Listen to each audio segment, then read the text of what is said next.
And you are welcome back. So let's quickly talk about this. It's trending right now, right? The leader of the All Progressives Congress, Efe Bola Ahmed Tinubu, has distributed thousands of bags of rice in Kano as Muslims approach the holy months of Ramadan. The interesting thing, take a look at this. There are pictures of the bags of rice being distributed in the state. Now the bags have the inscription JAGABA.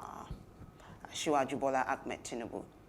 Now, an Instagram username, Mansurat Isa of Today's Life Foundation, uploaded these pictures, from the event with a caption appreciating the former governor of Lagos State, Bola Tinubu's foundation for the food items. Now, not a few persons are linking the distribution to the alleged presidential bid of the former governor. We say alleged because Tinubu has not declared any intention to run for president. Tinubu has a newfound love for Kano State, where he celebrated his 69th birthday this year, right? So this is interesting. And then what caught my attention was the fact that the bags of rice are given to foundations to distribute to people. But then, like we said earlier on, it's a newfound love. What's with the JAGABA and Kano State? Well, to be honest, you can only speculate. And these speculations would always still lead you to 2023. The rumors of, possibilities of him, running for president in 2023. There's also rumors that he might be running with the Kano State governor, Omo-Agege. And so these are all the speculations. Nobody has said, if it's true or not. He hasn't said whether he will be running. Ganduje hasn't said anything either. But, when you see these things happening, of course, with the Tinubu colloquium also happening, on his birthday, 69th birthday in Kano State also, it adds to the speculation. If you remember, there was also a market fire, I believe, that he donated 50 million naira also in Kano State. And then now we're seeing rice. It's not spelled Jagaban, but it's spelled Jagaba. Yeah, so what's that? I don't know. Yeah, well, maybe somebody couldn't spell Jagaban or, didn't, know the right spelling. But, his picture is there. There is also, the perspective where for people who have or who believe in political godfathers, and this one I'm going to add this point, for moments where where Tinubu might have said, I have no idea where that rice is coming from, or I have no connection with it.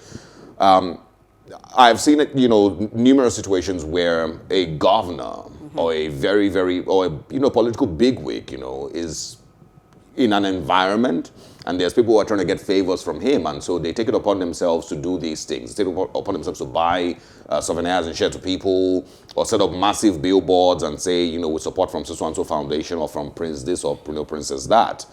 So there is that, possibility that it might also be some random person who believes in him, who is one of those people who might be, the way they say it, urging him or pushing him to run for president, same way Yahya Bello says that, the Nigerian youth and women and everybody in the country is clamoring and begging that he runs for president.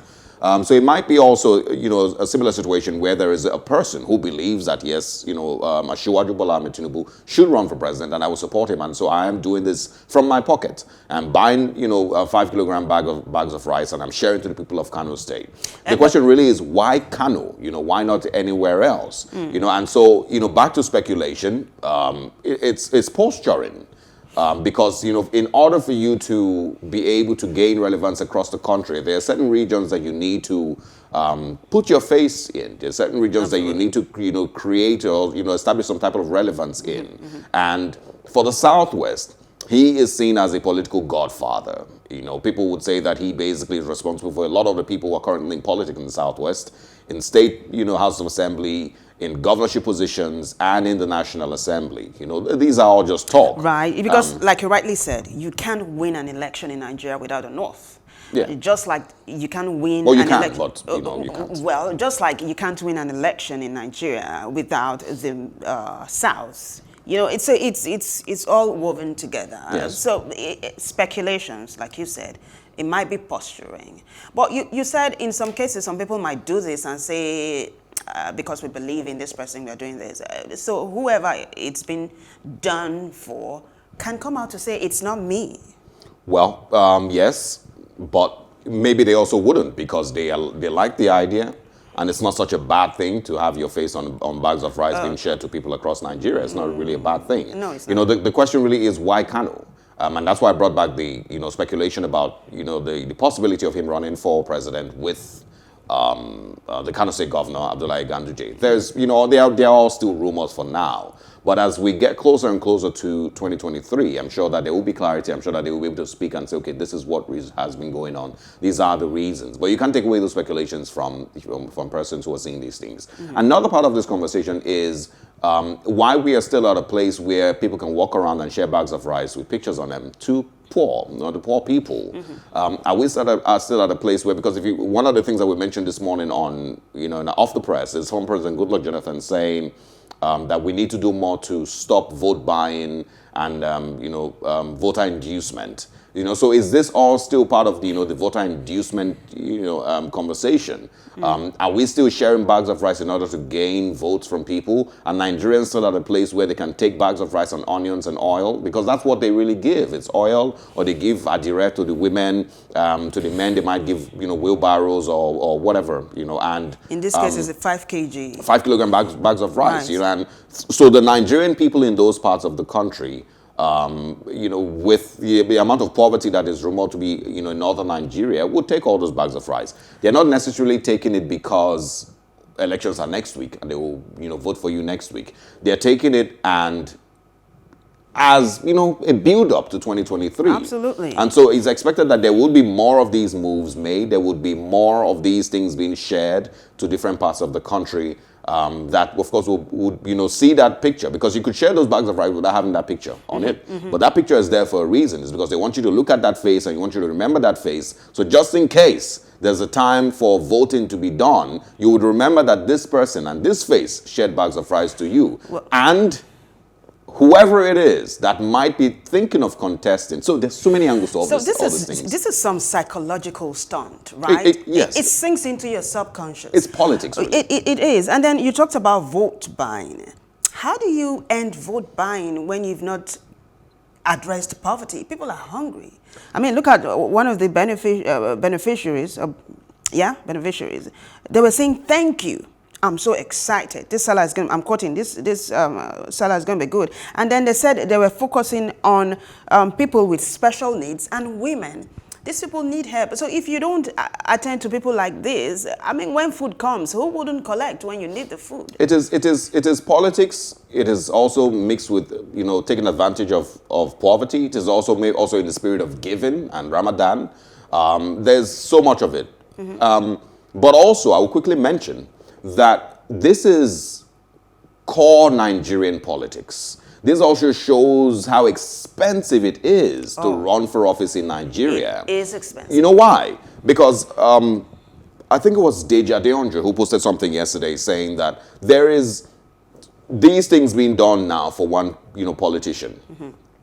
And those who expect that they will want to contest in 2023, the young politicians, the ones who want a better Nigeria, wouldn't do these things because it looks bad. Optics, it looks bad. It looks like it looks like voter inducement. It looks like trying to buy votes. So it does look bad, and so they wouldn't do it. But when you come out 6 months, 8 months to an election and say, I'm running, I want you to vote for me, you are 2 years behind because there's somebody who has shared rice in 2021 for election in 2023. And so you would have a higher, task ahead of you to reach out to every single person. And it is the peculiarity of Nigeria's political space. We don't have, that level of, we don't have that political space where you could reach people reach everybody via the internet, mm-hmm. via television. You need to go to the grassroots. And the grassroots politics is not the one that you do on the phone or on Twitter. It is the one that you actually reach out to these people. And if this is happening now with bags of rice, then he kind of is already having an upper hand if he is running for president in 2023. And the interesting thing, those are the grassroots, are the ones that vote on election day. Yeah, because the other people want to sit back at home and watch TV.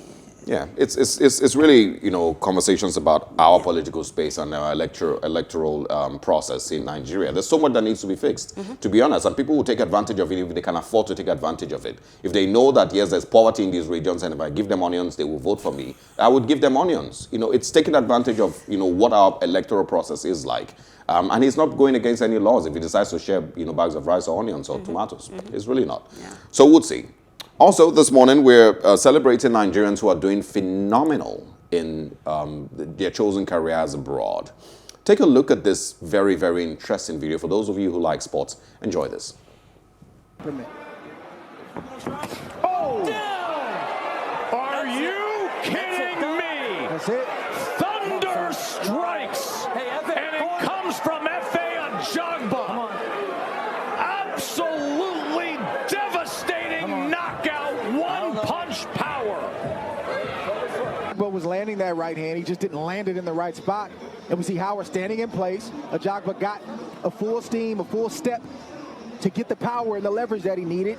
And the punch lands right on the ear of Howard. And it turned his lights out. And it sounded like a gunshot. That's what it sounded like ringside. That's natural power. And it's hard to get a fighter like this to not live and die by that, to learn how to... Ooh. I don't think there's any other way to describe this aside it turned his lights out. That was exactly what you just saw. And the commentator said it sounded like a gunshot. But yeah, that was Nigerian heavyweight boxer Efe Ajagba, who turned the lights out of American Brian Howard in just 1 minute and 23 seconds of the third round of the bout on Saturday.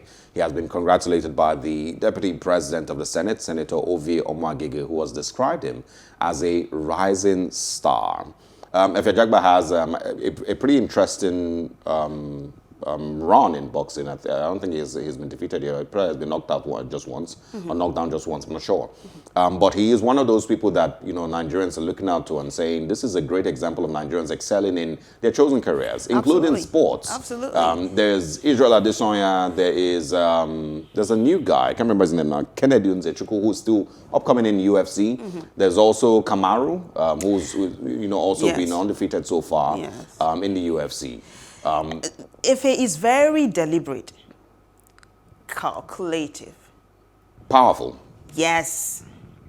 Even if there are those who argue that he's only been fighting low-rated boxers, you know, all the while, you know, and that's why he's been successful so far. Yeah, but he's doing well so far. He's doing phenomenally well. You have to start from somewhere, right? He's doing phenomenally well. I'm not sure where that power comes from or that, you know, training comes from, but it looks like the, you know, all the starch and banga in Delta State packed in one punch. You had to say that. You had to say that. Absolutely. So we're celebrating, you know, Efe Ajagba this morning, and also, you know, reaching out to other Nigerian boxers and other Nigerian sportsmen who are doing phenomenally well. I think it was 2 days ago, I saw Alibaba post something on Blessing Okagbare, who also has an Olympic record for the most time she's participated in a particular sport, a particular sprint event. And that's some record.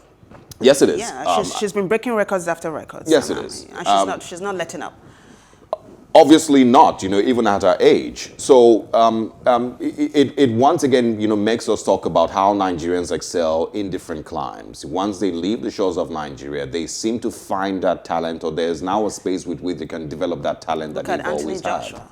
Look at Anthony Joshua. Gosh. If he was in Nigeria, he probably would have been a banker. If, you know, Efe Ajagba was, you know, lived all his life in Nigeria, he definitely would not be a successful boxer today. Well, he would be doing something entirely different, you know. And it's not saying that, you know, those in those fields are not successful, but, you know, this is his calling, or it seems like this is his calling, and I don't believe that he would have been able to find this level of success if he lived in Nigeria, if he grew up in Nigeria. Why is that? So it's back to what we said earlier when we were talking about Twitter. We don't have that environment that lets every single person in their chosen career thrive. Do we have an environment where we can see a Tiger Woods, if that's what he wanted to be all his life? Do we have that environment where we can see a father take his child through that process and watch him become the most successful golfer in the world? We don't. Do we have that environment where we can, I mean, Wale Scott would love to talk about this. Yeah. Do we have that environment where we can see a Nigerian boxer in Nigeria get trained in Nigeria, grow up in an environment, and become a successful heavyweight boxing champion. It's almost impossible because you're dealing with traffic every day. You're dealing with the pressures that Nigeria brings your way, and there's nothing that motivates you to become that person. So. I hope that Efe Ajagba gets to fight bigger names in the boxing space. I hope that he gets to defeat even more popular people, right? And establishes himself. He's done phenomenally well for himself so far, but I'm also looking to see him establish himself as a top 5 rated in his boxing category boxer in the world. He needs to meet with bigger personalities, with more established fighters, with more experienced fighters, and knock them all out, with the same.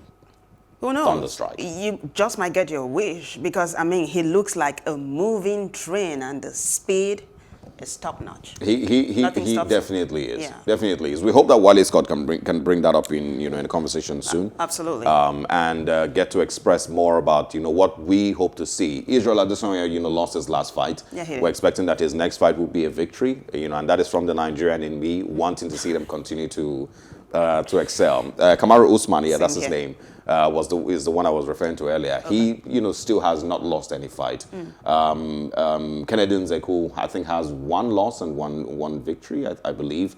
And they still, there's still so much, that these guys can achieve. Absolutely. Outside, the shores of Nigeria. So congratulations to him once again. Yes. And we hope to see more of those fights and more of those thunderous, strikes, basically. I'm telling you.